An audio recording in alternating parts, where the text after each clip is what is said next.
Oh yeah, so crispy.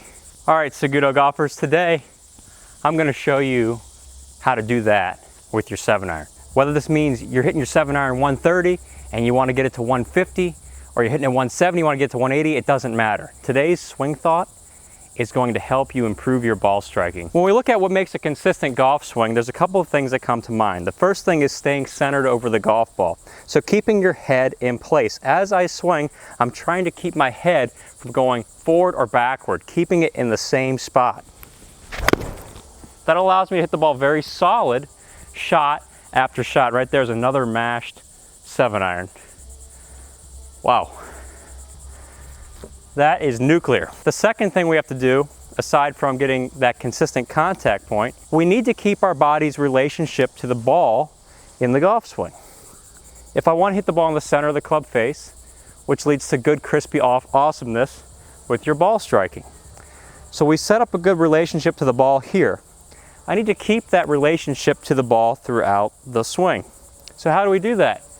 Well, we need to introduce an element of tilting our spine. So the way we're going to think about this is as if your spine is like a pendulum, swinging back and forth. So the spine is tilting toward the target, away from the target. You'll be amazed at how this gets the club moving really fast with almost no effort. So as I tilt my spine towards the target, I need to keep my head in place. That's the biggest key. So tilting towards the target, head in place. Tilting away from the target, head in place. There's the golf swing. And I barely thought about positions. I didn't think about where to move the club. All the movements were taken care of by simply tilting and keeping my head in place. So to get an idea of what spine tilt's like, just take your arms, extend them out, and bend them, bank your airplane here, towards the target. And then also away from the target. So that's tilt. It's a necessary element of great ball striking. If I focus on tilt while keeping this head in place, I'm gonna hit a solid golf shot. A little thin right there, but it didn't hurt, still went about 180. Not a lot of effort, carrying at 180, swing speed is up in the 90s, all coming from using my body as the power source, my head staying in place as a contact source, really good contact keeping the head in place. Ooh, that was probably one of the best ones. Whew. Getting it up there into the near 190s. Club head speed 95. The tilt with the head in place is loading up a ton of power potential with my body. And as I tilt back the other direction, it's like it slings that club through the impact zone at a high rate of speed. And it's natural speed. We're using momentum here. The momentum in your tilt. So if you're just getting into tilt for the first time, it's a really good place to start with you trying to lean towards the target in the backswing, lean away from the target in the downswing, but imagining your body as a pendulum.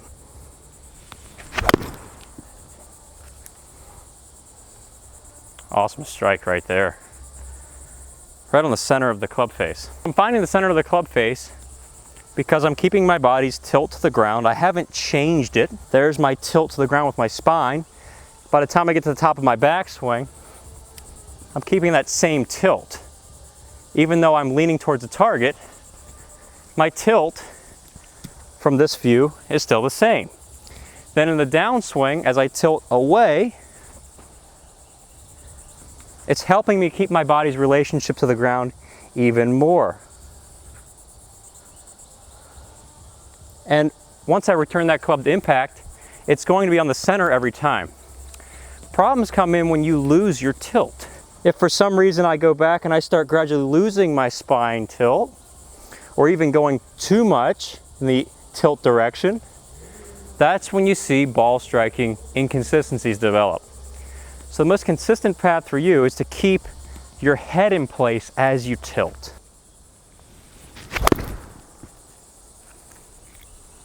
Another good strike. That might go in the hole. Not as much carry as the other ones, but you know, I'll take 180 yard 7-iron any day. This is a lot of fun too, because I'm not doing a lot of thinking. Not a whole lot of thinking, just executing. Good strike. Beautiful push draw right there. That's what you want with your life. By the way, I've got a free mini course, go.saguto.golf, that'll show you the top 3 keys you need to be a great ball striker. Tilt is a very important key. There's a couple of other keys that you need as well to help you get more power and consistency. Just check it out in the link in the comments and description below. Oh. Whoa. Whoa.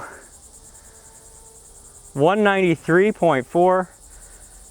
That was a very solid strike. When you think about your current golf swing, where you're at right now with your ball striking, if you're finding that your ball striking isn't as consistent, meaning you're not taking a divot in front of the ball almost every single time, I mean, you're hitting some fat shots, some thin shots, a lot of times it can be traced back to tilt. You can see what happens when you lose your tilt. Problems happen.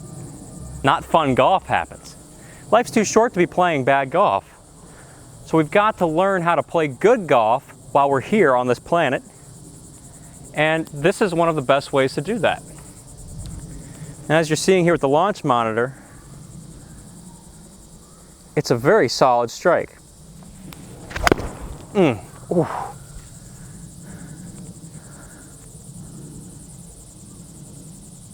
That was even better than the last one.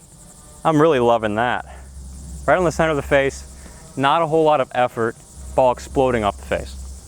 So Saguto golfers, you know what to do. Get out there, pretend you're a pendulum, but while you're doing that, keep your head in place. So as you tilt, you'll find that other parts of your golf swing will open up, like more turn, and then that's gonna keep you centered, mashing the ball all day long.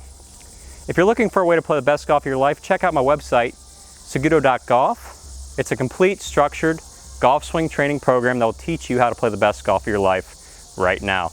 As I said, life is too short to play bad golf. So start playing the best golf of your life with Saguto.golf. Thanks for watching, and I'll see you in a future episode.